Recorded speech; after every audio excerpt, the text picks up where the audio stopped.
The material in this discussion is taken from section 10.4 of Modern Chemistry. For the iBook, it starts on page 588. Most of us are familiar with the basic common phase changes that we see in our environment on a day-to-day basis. There are a couple more that we're not extremely familiar with, but for our purposes, we're basically talking about definitions here and vocabulary. So we know that when a material goes from a solid, for example, ice, to a liquid water, we call that melting. The opposite of that process is called freezing. Likewise, when going from a liquid to a gas, we call that vaporization or boiling. And then the opposite of that is condensation.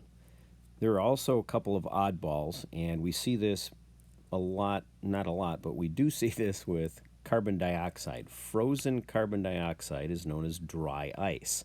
And the reason for that is that at regular conditions, in other words, room temperature, or not room temperature, but room pressure, 1 atmosphere of pressure, carbon dioxide does not melt to become a liquid. The solid goes directly to a gas form. That's why it's called dry ice. That process is called sublimation. The opposite of sublimation is called deposition. Again, these are vocabulary terms with which you should be familiar. We'll go into some more detail on our next discussion on phase diagrams. This diagram is something we've already talked about, but I felt it was important to review it. It represents what was supposed to have happened in our cooling lab. Remember that when you take an ice cube out of the freezer at home, temperature-wise, notice the temperature axis here, temperature-wise, we're down here someplace. The ice cube doesn't immediately start melting. The first thing it has to do as it absorbs heat from its environment is to heat up or warm up. So for example, if the ice cube is at negative 15 Celsius, it's not going to immediately start melting as it absorbs heat from the surrounding atmosphere. Of course, the atmosphere is typically around 23 or 25 degrees Celsius, so heat flows from the air into the ice cube. But the first thing it does is rise in temperature until it gets to that magical point called the melting point. And for water, of course, that point is 0 degrees Celsius. Now remember from the previous panel that the freezing point is the same as the melting point. They're just opposite directions. They both happen at 0 degrees Celsius. In this case, when the ice is warming up and it just gets to that point, this is where it starts melting.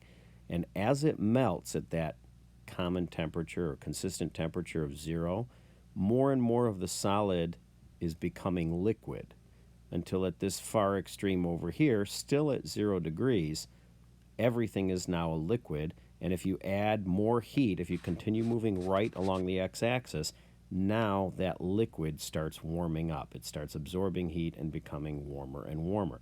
And of course, if you're at room temperature, which might be someplace around right here, this is as far as the heating will go, right? The liquid will become the same temperature as the room, and then it'll sit there at room temperature.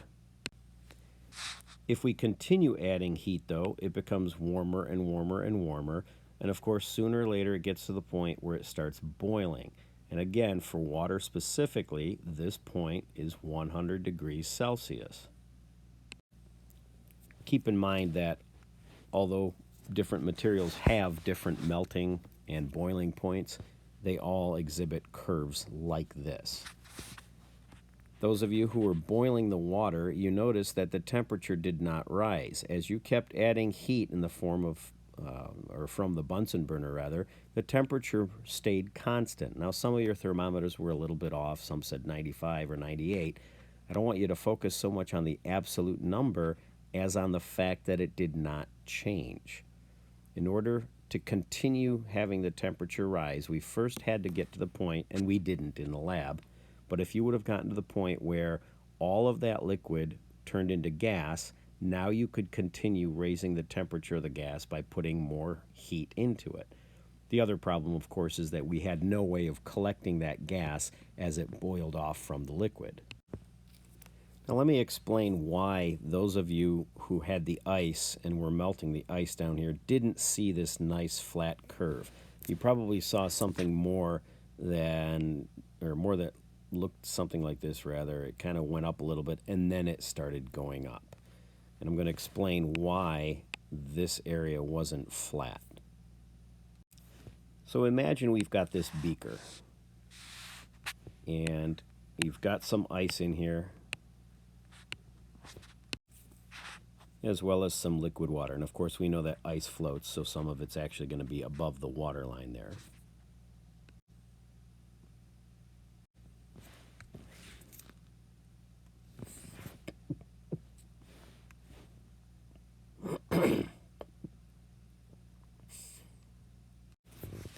There's kind of an assumption built in here that we're adding heat relatively slowly. Okay, if you're adding heat slowly, then up here in this beaker, a little bit of heat would go into the water from the Bunsen burner. It would travel through the water. It would make the water heat up a little bit, but then the ice would absorb all that heat and melt a little bit. And of course, it would then cause the rest of the water to go back down to 0 Celsius. The next little tiny bit of heat would go in here, make the water ever so slightly warmer. The remaining ice would absorb that heat and melt a little bit more, bringing the overall temperature of the water back down to 0 Celsius again. And this would continue with little tiny bits of heat going through the liquid, melting the solid until all of the solid was melted. Again, we were bombarding this thing so violently with so much heat here that it didn't have time to go up, melt the ice, and make the whole thing come back down to 0 Celsius. Okay, so just keep that in mind, that this curve occurs as long as we're putting heat into a system relatively slowly, that the system has time to absorb the heat. In the case of the ice from the freezer, it has time to warm up, and then you'll notice it starts glistening as that surface layer starts melting. And as it gets more and more heat put into it, there's enough heat, or enough time rather, for the heat to go into the solid, melt it until all of the solid is gone, and then the temperature starts rising again. Remember what we said, that heat added to a system can only do one thing at a time. It can either cause a phase change or the temperature to go up.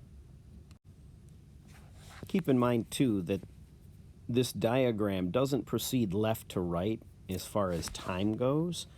It proceeds based on heat energy. So as we're adding energy to the system to the right, it causes either the temperature to increase or melting followed by boiling. We can also be moving from right to left. If we start with gaseous water up here and cool it, eventually it'll get cool enough to where it starts condensing. And if we continue removing heat energy from that system, it eventually all becomes liquid. And then that liquid starts cooling down until it gets to 0 degrees Celsius if it's ice, or its freezing point if it's some other material. And then that liquid starts changing into solid until all of it has changed into a solid at this point. And then if we continue removing heat, it continues then getting colder and colder and colder.